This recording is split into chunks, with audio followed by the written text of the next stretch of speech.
Hello, everyone. Hi. Thank you so much, Phil, for the very heartwarming introduction. I have recently watched some of these videos when I was a tech entrepreneur, and surprisingly, some of the things I said actually became true, and I had no idea they would actually do that. But thank you. It's an honor to be able to sit next to David. We met at Harvard a while back. I was so inspired by what he has built. It's a lot bigger than a class. It's actually more like a movement. And when we talk about Merdeka Belajar and their entire educational reform movement, we always say that it's got to be a movement for it to really take shape. Now, David, I have my first question for you, and I'm very, very curious. I mean, you're a celebrity. You've been successful. Yes, a celebrity, and probably one of the, if not the most well-known introductory course to computer programming in the U.S., possibly the world. But what I really want to know is, why did you decide to go around the world and do these products? You could have just continued to make your program bigger at Harvard, more students, more classes, or extend to other Ivy League universities, maybe do partnerships. Why did you decide to go around the world, and why did you decide to come to Indonesia to do? Well, thank you certainly for the kind words. I think early on when I started teaching this class, CS50, it was in 2007, and one of the first things we did was only, in fairness, make it available to students at Harvard, from Harvard's Extension School, which is our continuing education program. But that same year, the iPod was becoming popular, and people were walking around listening to music, and also it turned out to be podcasts. And we started making the course freely available, really just for our own students at the time, because instead of being tethered to their laptops or desktops, we figured when they commute to work, when they are on the train, they could still engage with their educational pursuits in addition to wherever they were headed that same day. But it turned out in those early years that, like, other people started listening, and it sort of dawned on us that we were living certainly in this bubble there and had access to resources that so many people around the world wouldn't have, even within the United States. And it felt early on just certainly the right thing for us to do, to just flip that switch and make what was ordinarily and by default private, but make it public instead. And it became for us very organically, very mission driven. And the fact that I now have these amazing colleagues with whom I've traveled here and elsewhere in the world, really to focus not just on putting materials out there in recent years and making courses freely available for students, but to really start focusing now on teaching teachers and decrease the frictions, as you yourself said, for teachers, so that they needed to reinvent the wheel and create their own curricula and come up with their own assignments and prepare for their own classes, because the most precious resource at the end of the day is the human factor and the time they can spend with their own students. And so it's thanks to one of my colleagues, Bernie, who actually used to work here at GIS, who connected us to some of the amazing people at GIS and Indonesia more generally.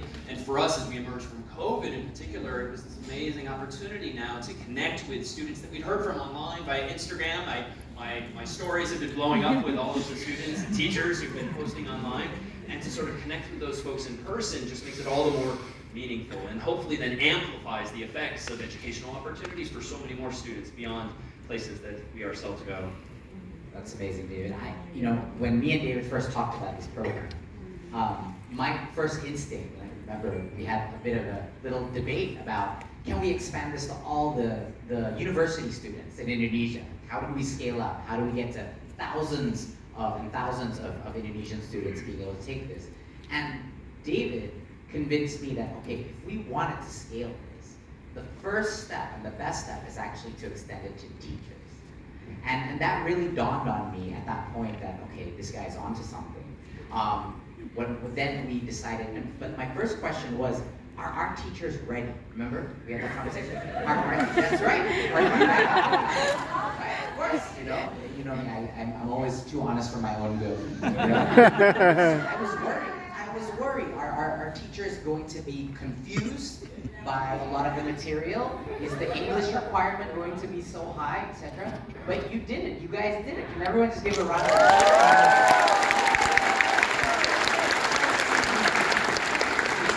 I've heard so many stories about you, but I'd like to hear from David. What has been this experience been teaching these teachers?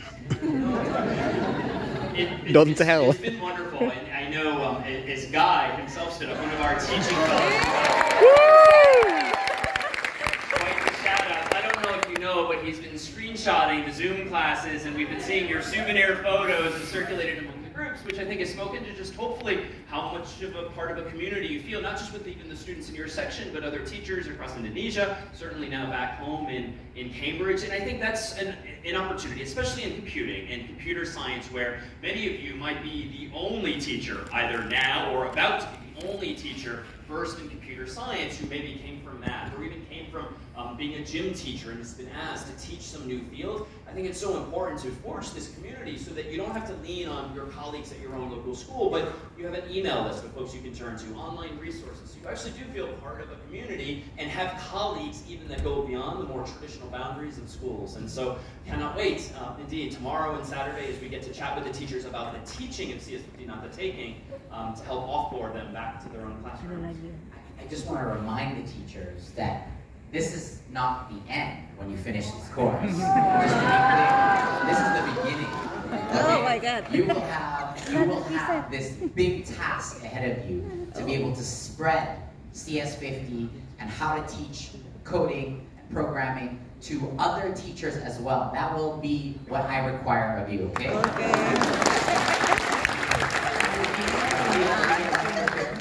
And hopefully, and as I was problem solving with David about how to scale, we discussed that hopefully they will then go on to become the teaching assistants for the next batch and the next batch and the next batch. So some of you will be able to carry on the torch to other people, and I think that's a wonderful feature of your program.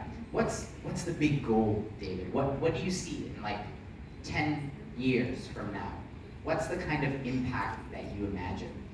It's a good question. I mean, we of course focus on computer science, and I think in recent years, ever since 2012, when edX and Coursera and Udemy and similar platforms came out to make high quality, hopefully educational content all the more available, ideally for free, there's been a lot more of an investment, I think, in educational technologies and a lot more availability of resources, which is wonderful, but it's just not enough to just put it out there and hope that if we build it, they will come, so to speak, and students will find their way, because even with those freely available materials from us, MIT, other universities around the world, like there really is the necessity for that human component, because that human sitting next to you, looking over your shoulder, bouncing ideas off of them, helping you, in our case, find bugs, like that's what's invaluable, and actually having a mentor and having more of an apprenticeship model that we're so fortunate to have at scale at a place like Harvard, where we have me, we have teaching fellows, and then we have students, but to amplify that effect has been of interest. But I think beyond our own focus on computer science, my own hope personally 10 years from now is that more universities will steer into this, not just by putting materials online, but providing and perhaps replacing the traditional textbooks of the world that cost quite a bit, particularly for whole school systems, but make available the teaching resources and the platforms and the auto graders in the case of STEM classes and the like, and really providing K-12 around the world with a menu of a buffet of curricular options so that good teachers can then pick and choose, make the material their own, and not just have to execute on some platform or some curriculum that they've been handed, as is often the case in the textbook world. And I think that's what really differentiates all of these CS50x programs that you've launched around the world, is that you're also refusing to accept the easy way out, which is, let's just give out our videos and let someone else do this. And really what we found during COVID is really the proof. Before this, a lot of people seemed to believe that online education that was completely asynchronous could just work like that. But we now know with data from MOOCs, we now know from 3 years of experience from home-based learning that you have to have that synchronous component. You could be remote, but that synchronous interactive component is so important. And you've really focused on the humans who will then carry the torch forward, and I think that's really, really wonderful. My last question to you, David, is I just sat here attending one of your lectures on cybersecurity. Within, I think, halfway through the presentation, I immediately texted my assistant to make sure that all our Zoom meetings are actually, yes, end-to-end encrypted. What do you think what drives you, and what do you think makes your lecture so special? I can see it's very magnetic, the vibe you have, but if you could impart what you think makes your teaching style so special, what would that be? If I may. if it is indeed special in some way, I'd like to think, and from the fact that I'm still sweating now, honestly, is that I think there's something to be said for exuding like the energy that you want your own students, or teachers in this case, to have, and sort of bringing to life material that, especially with computer science, perhaps even STEM more generally, can be, and too often is, dryly presented. And so I'd like to think that by speaking quickly and energetically, even though there's upsides and downs. With that said, taking CS50 online on YouTube, you can slow me down. Technology offers a solution there. And this is what we try to teach our teaching fellows or teaching assistants back home, is to try to energize the class. Because I think, having gone to school for 20 some odd years myself, I was just in so many classes that I didn't want to be in, and that were presented in ways that they just didn't have to be so dry or so uninspiring. And like education can be fun. And I think over time, especially in the US, I think we've just adopted this structure, and we go through these motions, and we've rather commoditized things, the schedule and the structure of classes, when it therefore allows us this opportunity to just be a little different by doing things a little bit differently from other classes. And that delta, I think, is an opportunity to draw students in and allow them to decide for themselves on the merits of the material, like, is this something I want to do, or do I want to steer elsewhere, as opposed to doing that because of how some topic was presented. I totally felt your energy. I went from feeling really stupid because I couldn't multiply 26 times 26 times 26 off the top of my head. And then I realized a lot of people couldn't do. And then I went from being scared, engaged, but then like these are so pragmatic. You kind of brought everything down to the basic level, which maintains city without making us feel stupid. And that's really, really, because this is a comeback. You could very easily make your audience feel stupid, and you never once did that. And I thought that's really amazing. And thank you for that quality of yours that I'm sure now will be passed through by those teachers. I think I wanted to note one point, is that this program came in such a fortuitous time, because right now we are in the process of rolling out the Curriculum Merdeka. The Curriculum Merdeka, the translation is emancipated curriculum, and what it allows is that it carves out big chunks of time that the teachers are now empowered to fill in classrooms.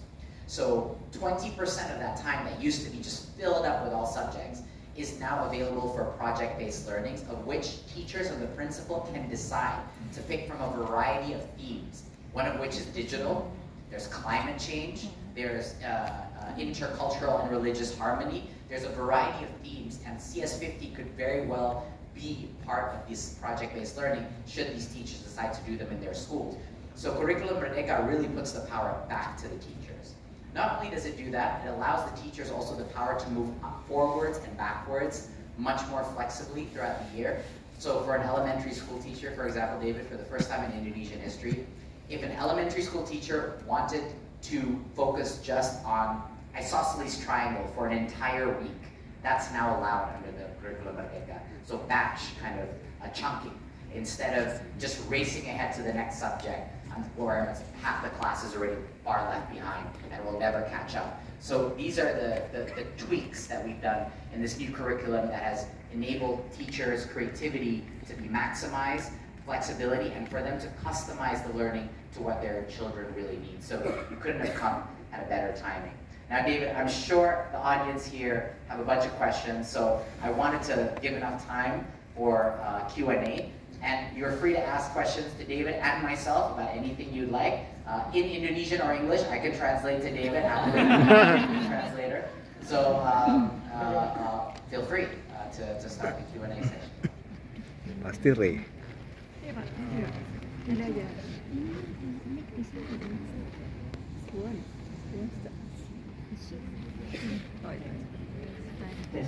Oke, terima kasih. Perkenalkan semua, nama saya Ahmad Munif, saya dari Cikarang, Bekasi. Pak Nadiem, terima kasih atas kesempatannya. Kebetulan saya bukan, saya guru SMA di swasta gitu, dan saya tidak dari bagian guru-guru yang terpilih kemarin karena ada beberapa hal yang akhirnya membuat saya tidak register gitu. Semoga masih ada kesempatan lagi Pak Nadiem terkait dengan kegiatan ini, dan saya sangat excited. Sebenarnya sebelumnya pun saya pernah mempelajari tentang CS50 secara mandiri karena background saya memang kebetulan software engineering, jadi dan saya ngajarnya TKJ gitu Pak Nadiem. Jadi yang ingin saya tanyakan adalah saya sangat tertarik dengan bagaimana kita memperkuat basic daripada yang tadi disampaikan dan di kurikulum dari CS50 sendiri gitu. Sedangkan kita di buku, kebetulan saya ngajarin informatika juga Pak Nadiem di SMP gitu dan SMA karena yayasan jadi kecil gitu. Bagaimana kemudian hal tersebut bisa dideliberasikan kepada seluruh guru yang ada di Indonesia, dan kemudian kurikulum yang sangat kebetulan saya sangat gemeteran, sorry. Bagaimana kurikulum tersebut yang dipraktekkan yang sangat mudah dipahami tadi, bagaimana Prof Malan menyampaikan gitu ya, itu sangat mengena gitu ya, mendalam, dan ketika dipraktekkan secara langsung itu langsung kita dapat memahami dengan gamblang dan bagus gitu, kita langsung paham gitu. Nah, bagaimana dengan kurikulum yang kita yang informatika, kemarin saya udah baca bukunya yang menurut saya kok masih terlalu banyak textbook, dan bagaimana kemudian implementasinya di dalam kelas itu bisa lebih mendalam kepada peserta didik, karena memang kebutuhan informatika ini basic untuk anak-anak itu sangat penting gitu kan, apalagi dengan bagaimana karakter itu menjadi salah satu tujuan utama dari kegiatan kurikulum merdeka. Thank you. Itu pertanyaan untuk saya atau David? So the question was, he is a middle school teacher and teaches what we call informatica, is the closest thing to think about technology, basically. But it's not, it's very different to what you understand as programming. But what he's criticizing is actually the curriculum doesn't really reflect what you've been teaching, and that we really need to update your curriculum. And I think that's exactly the right point. That's why we're bringing David here to actually come and help teachers and help us reformulate and reimagine what should informatica be, right? Because honestly, right now, for a lot of kids all over Indonesia, it's about using Microsoft Word and PowerPoint. It's called what it is, right? All right? And the whole point about bringing David here into this program and actually learning from how CS50 is taught is actually to the big goal that we have in the ministry, is that it's time, and I've been doing this before I became a minister, it's time that Indonesia stop being just a net consumer of digital technology.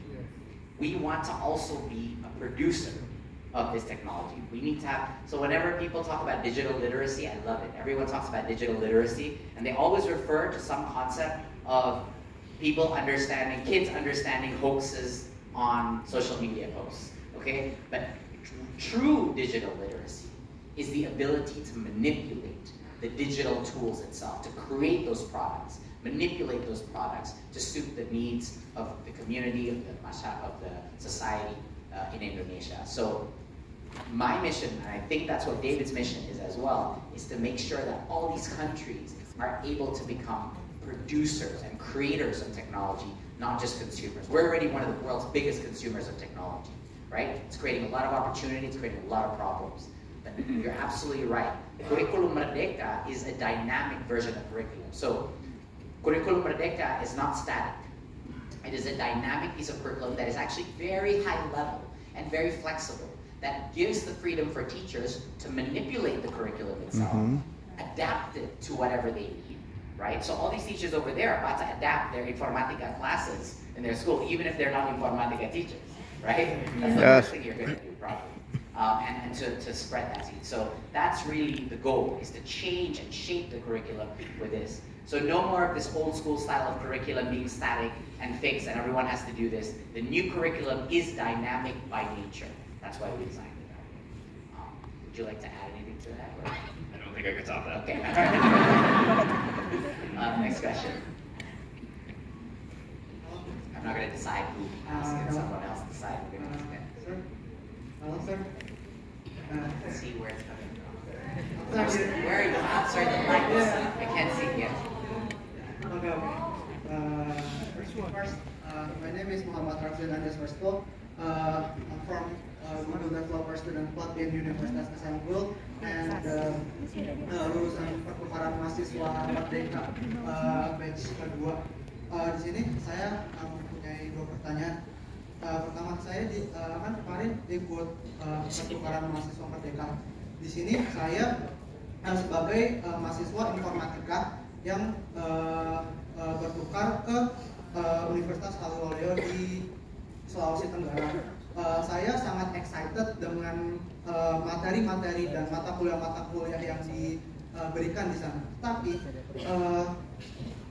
para pengajar di sana masih belum ketemu esensinya pertukaran mahasiswa merdeka atau kurikulum merdeka ini gimana. Jadi ketika saya di sana, saya masih disediakan oleh buku-buku besar dan sangat tidak excited untuk melanjutkan pelajaran hal itu.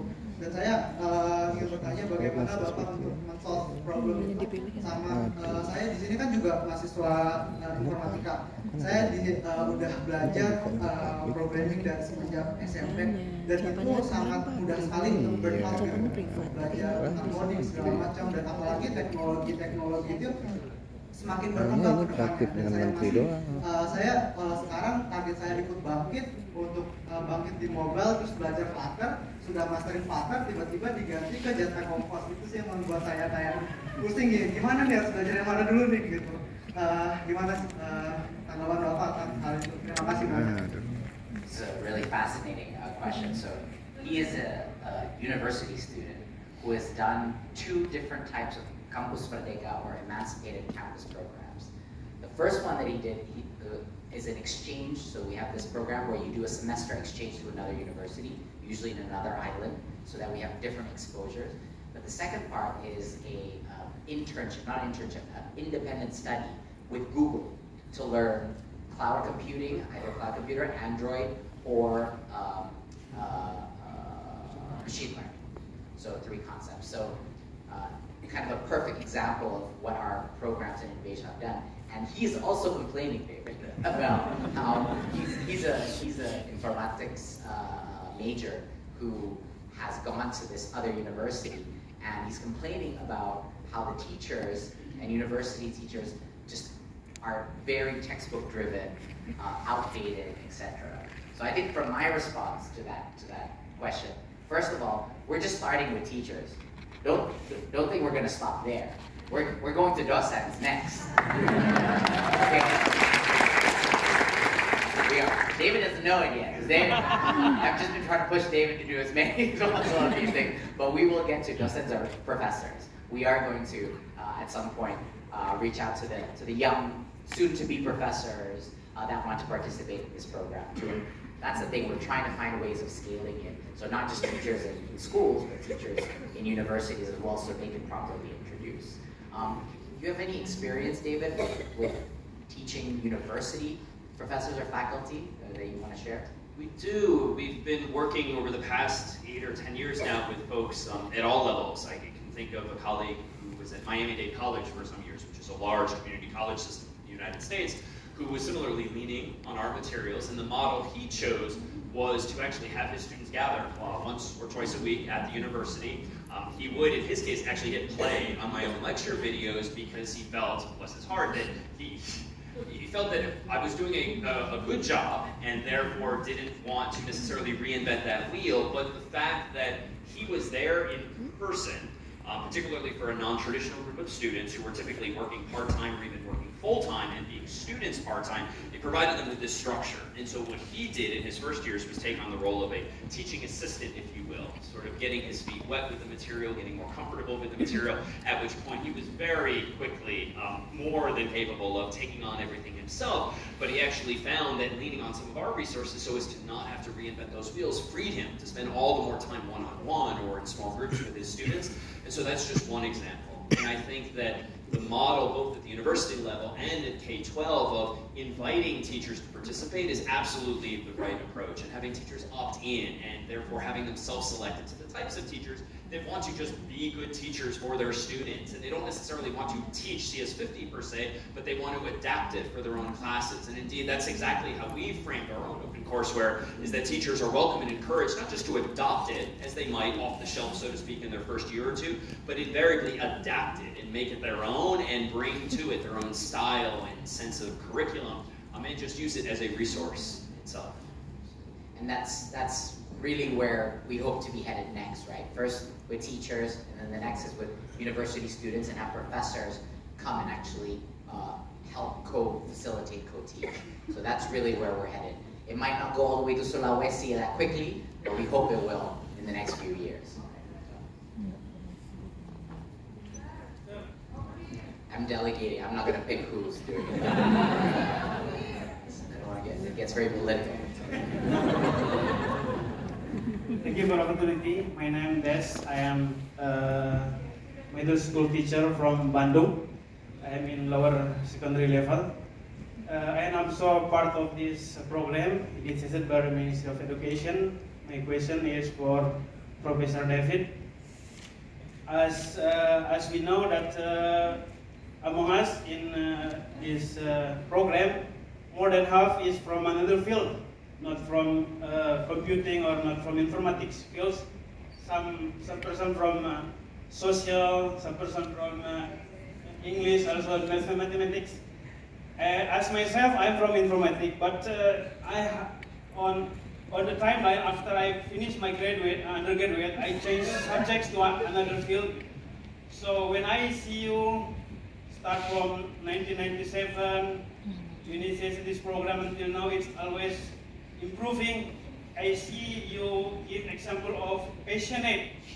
So my question is, how we become passionate in this field, in teaching education, teaching coding, in become programmer, because in our futures, many obstacles in policies, in our environment, in our community, not supporting us to go forward. So I want your advice, tips, or tricks, how we become passionate in this field, in teaching education to our kids, in doing coding, always at the future. Thank you. Thank you for the question, and I can assure too that even as many of you are finding your way to computer science or CS50 several years after having studied some field yourself, I mean, even I was somewhat of a latecomer. As I tell my own students, I was started off, like, funny enough, in government, and for the first 2 years of college I was focusing on that, and it was only because I took a class, it happened to be CS50 back in the day, that I realized that this was actually the field for me. And so, funny enough, now, just earlier today and yesterday, we spent some time with just as middle school students, and my gosh, like, those students have computing in their curriculum like a decade earlier than I did. And so if you think you might be a little behind, I mean, even I feel like, wow, I wish I had discovered this so much earlier. But I don't think it matters like when you discover a field, but that you have that spark of interest in it. And I mean, for me, the form it took, like, homework was fun. For 19 years, I dare say, like, homework was just not fun. I was a good student, I think, by most measures, but I was a good student because I thought I had to be. But when I finally found the field that sparked that interest, then it sort of became this passion for me. And so what I would encourage in general is not necessarily to try to convince students to do computer science or some specific field. In fact, I think that's the easiest way to turn students off to some field, is to tell them to do it, but rather just create an environment in which they can discover their interests, or they can discover the intersection of one field like computer science with the arts, humanities, social sciences, physical sciences. And that's actually kind of the secret weapon of computer science in particular, is that it's just so applicable to so many other fields, and you don't have to do computer science for computer science's sake. You can use it as a stepping stone, a building block to go solve problems that are even more of interest to you in their own field. So I would just encourage you to help your students like find what that passion is, and just give them the tools that they can bring to bear on problems in that domain. And always remember, playing is learning. So however way you can integrate play into teaching programming, right, is going to be effective with, and this is not just programming, it's with any type of field. So remember that at the end of the day, if it's not fun, they're not going to fall in love with it. Okay? So same with reading, same with math, it's got to be fun. Yeah. Hello. Hi. Professor Nadiem, Professor Malan, and Mr. Nadiem. Hey, I'm a JIST parent and software, owner of software company here. Indonesia's got the best programmers, we just don't have enough of them. And it's really hard for us actually to hire Informatica graduates, so I'm glad you guys are up on that. My question to you is, because you guys have sort of a theater vibe, both of you have a lot of energy, you're sitting in a theater. What we need is, what I think is, an Oscars for programming. Like, we need a goal. I mean, I know Minister Nadiem knows about this. When you set a goal, the Indonesian programmers go after it. They go after it in the most creative way possible. But there isn't a lot of culture, I think, in Indonesia to compete. Like, and then yet, as an employer, that's what we're looking for, because we know that when they can try and even strive, they don't have to reach the goal, but they're striving for it, then amazing things happen. And I'm just wondering, how do we take that idea? I mean, there were salons in France that discovered Monet. There are other competitions and world expos that discovered lots of things. How can we take your class, help empower the teachers, and then strive for a goal that can be recognized, because I think everyone else can benefit from that and grow the ecosystem. So, I'll start on this. We created an entire entity, a new entity called Pusat Prestasi Nasional. The Pusat Prestasi Nasional is a new body that does two things. One, it helps manages and creates competition events all across Indonesia, across all fields. The arts, robotics, academic and programming decathlons. And part of this very small growing field that we're just finally talking about is actually hackathons and projects, programming projects, robotics, but it's still at a very, very nascent phase. And guess what the problem is with that, with scaling that up? There's not enough juries and guides and facilitators. So the biggest problem with that versus, for example, physics Olympics, and there's actually quite a few people that can help coach, mentor, and organize physics Olympics, but very few people that could run a hackathon. So, and they're all usually in big cities, right? So that's really what we're trying to kind of build. Hopefully with more programs like CS50 and other types of programs like CS50, we're going to build a cohort of tech-savvy community that can actually become facilitators for this and help us. So just to let you know, with the Campus Merdeka program, over 420,000 students have left campus to do a semester, like that guy over there. 420,000 have left campus to go teach in a school in the outer regions of Indonesia. Go join the Google Bucket program for coding. Go join a tech unicorn in Indonesia for a semester to learn about online marketing. To go do some poverty alleviation. So all these people and a lot of the independent study project people, which is about 60,000 out of that 420,000, are actually in the technology space. From 60 to 100,000 are linked to a technology experience. It's a huge number. And our big hope is that that number keeps going up, and those are the people who will then actually start participating in these communities. Because you're right, I've been recruiting engineers here, I still recruit engineers here. The Ministry of Education runs 300 engineers at Telkom that build all of our platforms, free-to-use platforms for teachers. Anybody here know platform Merdeka Mengajar? Yes. 2 million teachers already use this app. It's a super app for teachers. So we're even in desperate need of engineers as well. So that's really how we're trying to slowly kick this flywheel in action so that the community gets bigger and bigger.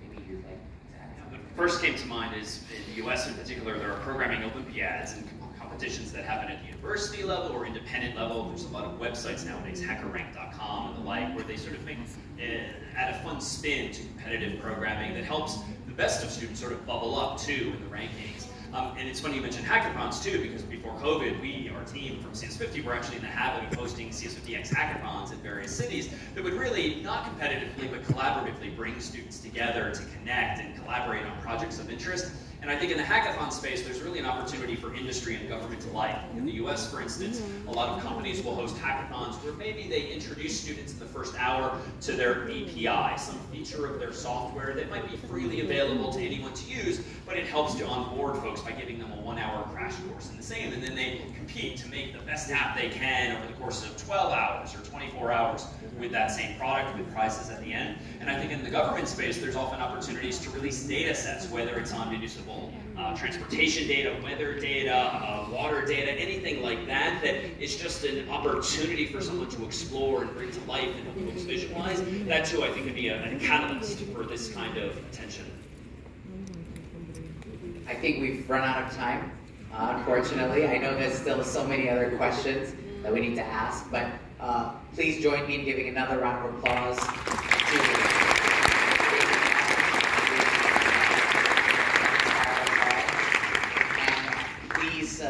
thank you, JIS, actually, for doing this and making this introduction and actually helping facilitate this program. We cannot thank you enough. That's why we're here. That's why I'm here.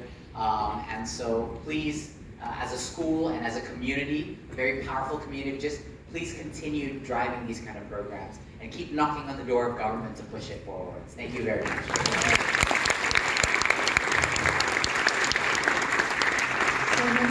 Thank you for joining us and for sharing your thoughts and wisdom. You also won the hearts and minds of every elementary education teacher in the world when you say that play is learning.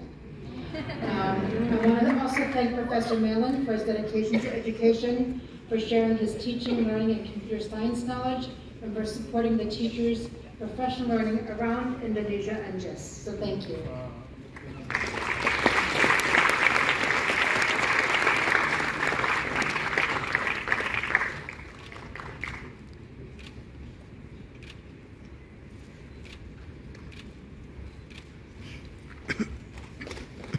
Thank you to the Maret Teaching Fellows production team supporting the program and spending time at JIS.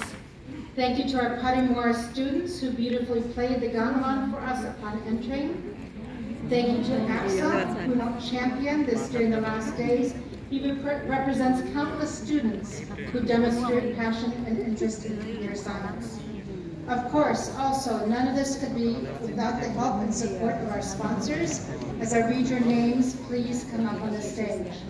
Andrew Hidayat, Indonesia United States Fellowship Foundation.